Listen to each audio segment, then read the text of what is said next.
సంఘం అంటే ఏమి, సంఘంలో ఎలాంటి వారికి సంఘం అవసరము, సంఘం ద్వారా ఎలాంటి సమస్యలు సాధించుకోవచ్చు, సంఘం అంటే మన ఎస్సీ ఎస్టీ బీసీ మైనారిటీలకు ఒక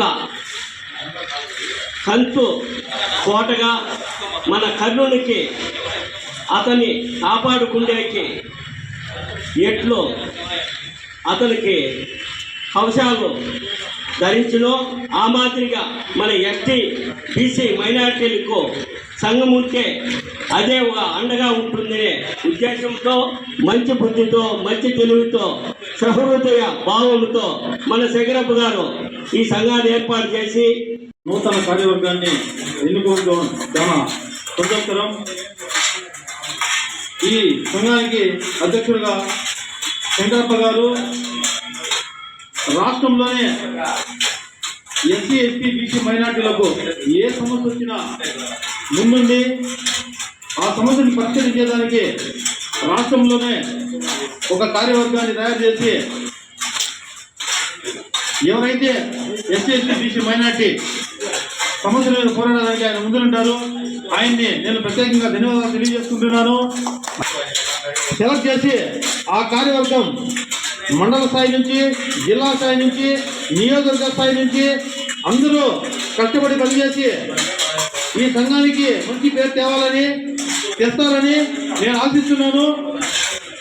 ఈరోజు శంకరప్ప గారు ఎంత కష్టపడి పనిచేస్తున్నారంటే, ఆయన వాస్తవంగా చెప్పాలంటే సంఘం కోసం చాలా పని చేస్తూ ఆహరించలో మిగతా టైంలో సంఘం కోసమే పనిచేసే వ్యక్తి శంకరప్ప. ఆయన్ని మనమందరూ ముందుండి ఇంకా నడిపించి రాబోయే కాలంలో శంకరప్ప గారి నాయకత్వాన్ని మనం బలపరిచి ఈ కార్యవర్గంతో పాత కార్యవర్గం మొత్తం కలిపి రాష్ట్రమంతా ఈ కార్యవర్గాన్ని ఏర్పాటు చేసుకొని ఏపీలోనే ఏపీ దళిత సంక్షేమ సంఘం ముందు స్థాయిలో రావాలని నేను మనస్ఫూర్తిగా కోరుకుంటున్నాను. నూతన కార్యవర్గ సమావేశం జరుపుకుంటున్నాం. అదేవిధంగా డాక్టర్ బిఆర్ అంబేద్కర్ ఆశయాల సాధన కొరకు ఈరోజు రామచంద్రపురం నుండి ఎస్సీసీఎల్ అధ్యక్షులుగా ఉన్న కృష్ణప్ప గారిని ఈరోజు మదనపల్లి జిల్లా అధ్యక్షులుగా ఎన్నుకుంటున్నాం. అదేవిధంగా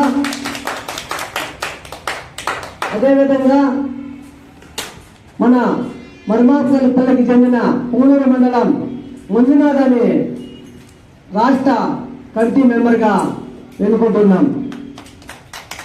అదేవిధంగా మన పూనూరు మండలం మార్లపల్లికి చెందిన సుబ్రహ్మణ్యంని జిల్లా కార్యదర్శిగా మనము ఈ సంఘంలో ఆహ్వానించుకుంటున్నాం.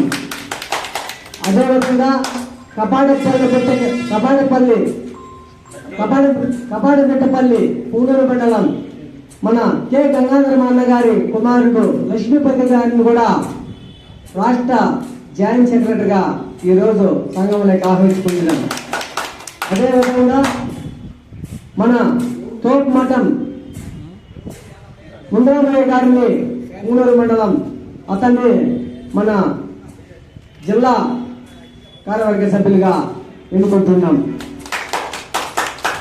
వీళ్ళందరూ మేముంటాం సంఘంలో, మేము బలోపేతం చేస్తామని వాళ్ళ ముందుకొచ్చి మేము సంఘంలో చేస్తామని చెప్పేసి వాళ్ళ ఆశతో మనము మన సంఘం మంచి పనులు చేపడతా ఉందని, సమస్యలను ఎదుర్కొంటా ఉందని, ఈ మన సమస్యలంతా బయట తెలిసి వాళ్ళు మన సంఘంలో చేరుతున్నారంటే వాళ్ళకి అందరికీ నా అభినందనలు తెలుపుకుంటున్నాను.